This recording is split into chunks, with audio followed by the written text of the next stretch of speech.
must think I'm running to the forest like I do every time. Welcome back to our video series about Václav Havel and human rights. Usually Matt does the introductions, but I don't know where he is.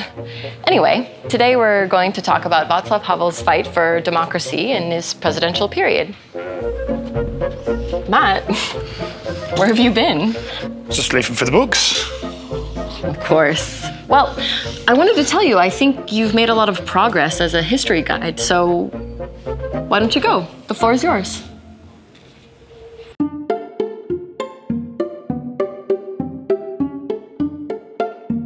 In the last 4 episodes, we talked about how the young Václav Havel experienced communist injustice, how he could not help but respond to Soviet occupation in Czechoslovakia in 1968. How over the course of time, he became one of the leading advocates of human rights in Czechoslovakia. How it cost him, as well as others, years in prison, where he nearly died of pneumonia.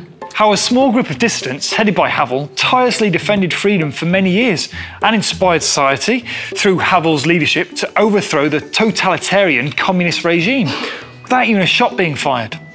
We are back in 1989. The Simpsons airs for the first time in the United States, and Daniel Radcliffe, who will go on to play Harry Potter, is born. Václav Havel is a true moral icon and worldwide figure. He symbolises a new era of freedom and democracy, which the people of Central and Eastern Europe have waited for over 2 generations. Still, when he's first told that he should be president, he sees it as something of a joke. He was somebody that had struggled in defense of freedom and human rights for more than 20 years, and he spent 5 years in communist prisons, and he really had the legitimacy, moral legitimacy, to then become the leader of a new and free Czechoslovakia. Na balkón prichádza Václav Havel.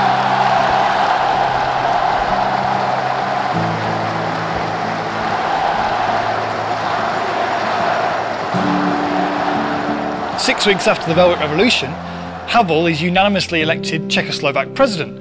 The people's hope for the future rests in the hands of this intellectual dissident. Slibuji vám, že nesklamu vaši důvěru a dovedu tuto zemi ke svobodným volbám. Musí se to stát slušným a pokojným způsobem, aby nebyla pošpiněna čistá tvář naší revoluce. Je to úkol pro nás všechny. So, what were the first steps for this new democratic president? If it was me, I'd have a party. Okay, but Havel isn't you, thankfully. First, Havel restores Czechoslovakia to its international prestige and places it on the political map of the world. He begins to travel a lot, making his first presidential visit to the United States of America. The new President Havel was received in the United States in the most amazing way. It was a heroic trip.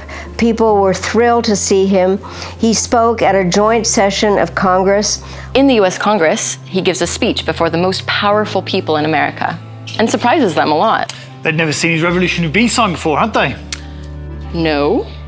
Surprisingly, he doesn't ask them to help Czechoslovakia, as you might expect, but uses the speech to emphasize human freedoms and democracy worldwide.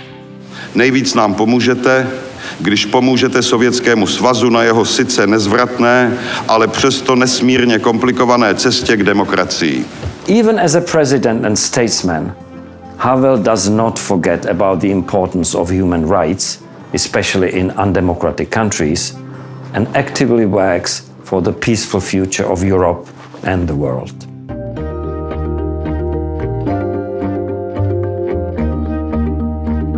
How can a president advocate human rights in foreign countries? Well, shortly after his inauguration, Václav Havel invites the Dalai Lama for an official visit. What, the nice man in the orange pyjamas?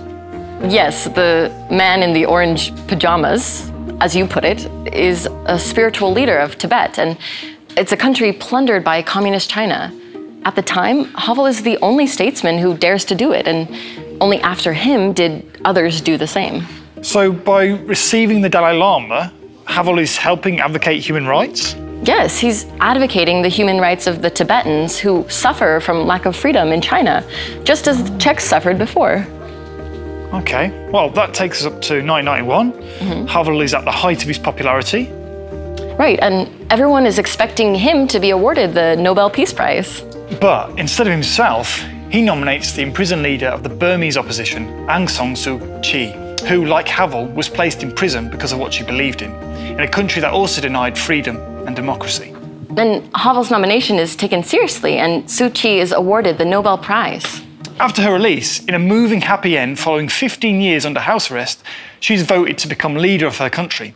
Havel also stands up for the Indian-born British writer Salman Rushdie, who was sentenced to death in Iran because he allegedly defamed the highest prophet, Muhammad. Rushdie has to live under police protection for many years, but Havel shows his support by meeting him and they become friends. In 1992, Czechoslovakia begins to go through further changes. The Slovaks desire to have their own independent country, so Czechoslovakia breaks up into two separate countries, the Czech Republic and the Slovak Republic. Everything goes according to agreements and human rights are well cared for. Representatives of both parties agree on a friendly split. Yes, unlike me and my ex-girlfriend. There was no war. It was called the Velvet Divorce. And as a result of it, the friendships between the Czechs and the Slovaks actually grew deeper. The peaceful nature of the separation is also helped along by President Havel's repeated calls for tolerance, dialogue, and mutual respect. But a few hundred kilometers away, people are dying senselessly because of the same thing. Yugoslavia breaks up into separate states. All in all, it's a bloody massacre. The civil war lasts many endless years. Hundreds of thousands of people die, not only because of fights for power and territory, but also because of ethnic cleansing. People kill and drive one another out just because their origin's different.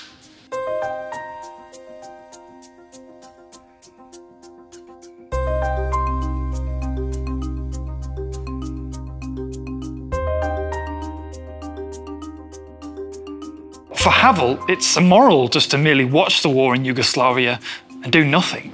When President Havel came to the United States, he spoke to President Clinton about the need for the United States to get involved, to stop what was going on there. Although many still reproach Havel for doing so, many years after the fight began, he supports military intervention in Yugoslavia's Kosovo, which eventually ends the war. He believes that, unfortunately, evil must sometimes be fought with force.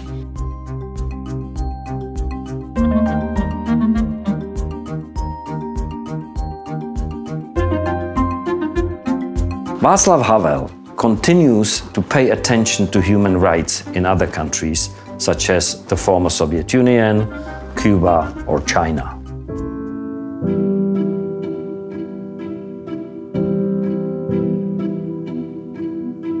He's also sensitive to human rights issues at home. Exactly, because human rights must be defended permanently, even in a democracy. For instance, Havel's concerned about growing racism. He makes a speech after a Sudanese student is stabbed to death at a disco in Prague, and he also defends the Roma people.